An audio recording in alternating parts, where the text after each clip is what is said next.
네, 안녕하십니까. 김 선생의 서울 이야기를 진행하는 강사 김효입니다. 이번 시간에는 바닷물과 강물이 만나는 행주나루라는 제목으로 말씀을 드려보도록 하겠습니다. 지금 화면 속에 보시는 다리가 바로 이 행주대교가 되겠는데요.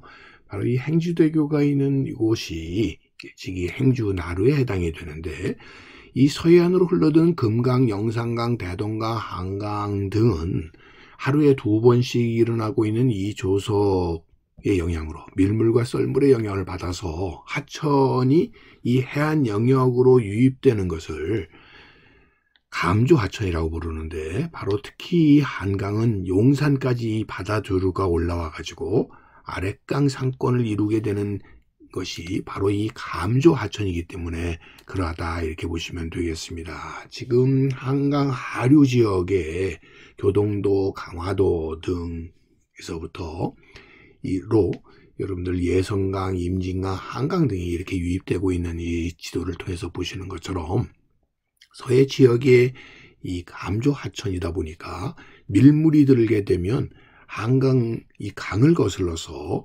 바닷물이 올라오게 되었고, 그러다 보니까 이 서울 한양도성의 이 중심 지역까지 바닷물이 거슬러 들어오게 되니 이 들어오는 길의 길목에 해당되는 곳이 바로 이 조강이 되겠습니다. 할아버지 강이라고 불리웠었던 이 조강은 특히 임진강과 한강이 만나는 지금의 김포시 월거면 조강리 일대가 될 텐데요.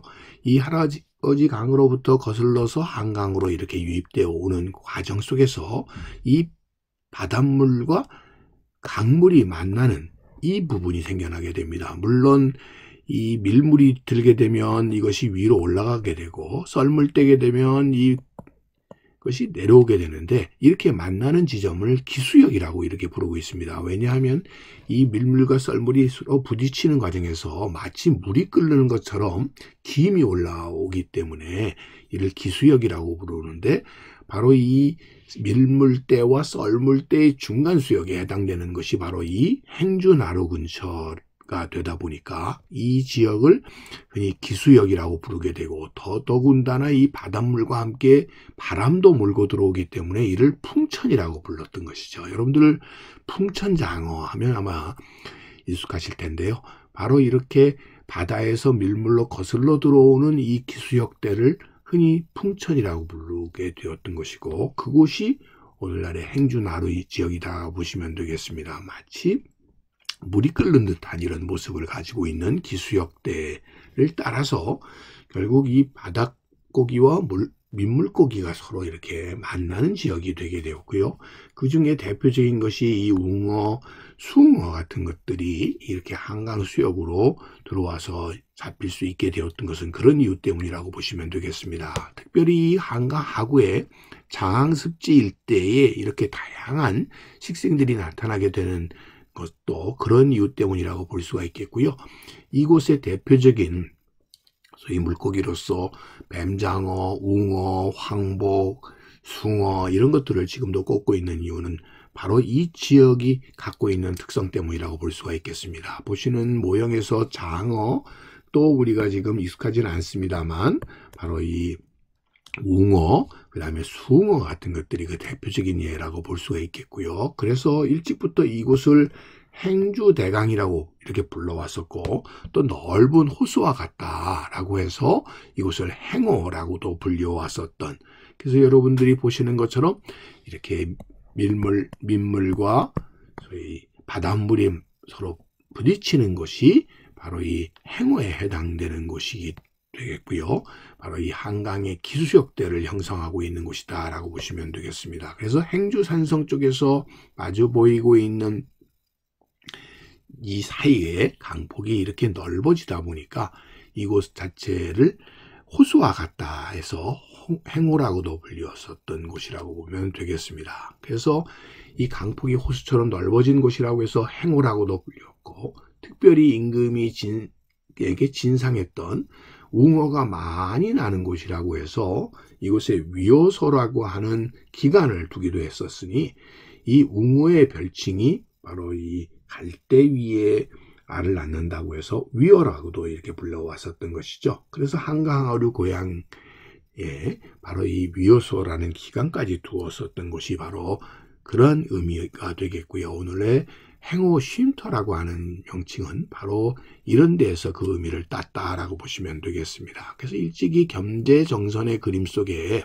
바로 이 행호 관어라고 해서 행호에서 이 위어를 잡고 있는 물고기를 잡고 있는 많은 배들의 모습을 그림 모습을 통해서 알 수 있듯이 이곳이 이런 고기잡이의 대표적인 명소였고 특별히 이것의 위어라든지 이 장어와 같은 고기들이 많이 나왔었던 곳이라고 볼 수가 있겠습니다. 지금은 이제 그러다 보니까 강의 수운의 기능을 이미 잃어버렸고 이를 대체하는 다리들과 도로들이 이렇게 많이 놓이게 되어서 오늘날의 모습은 이렇게 도로망 다리 중심으로 이렇게 바뀌어 버리게 되었습니다만 이 행주대교 밑에 이 강물 자체가 대단히 거친 모습을 볼 수가 있는데요. 바로 이곳이 행주나루의 터의 모습을 지금도 보여주고 있는 것이라고 볼 수 있겠고요.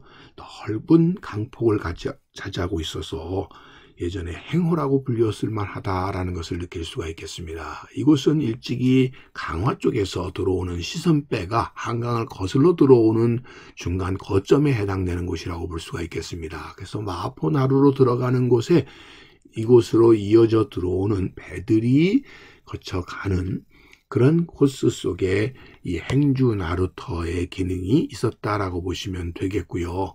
그래서 보시는 것처럼 지금은 이 섬이 아니지만 예전에는 이렇게 중초라고 하는 섬 가까이 행주 국로들이 간로가 이렇게 만들어지게 되었던 것도 이 물길이 갖는 중요한 교통로서의 기능이 있었기 때문이라고 볼 수가 있겠습니다.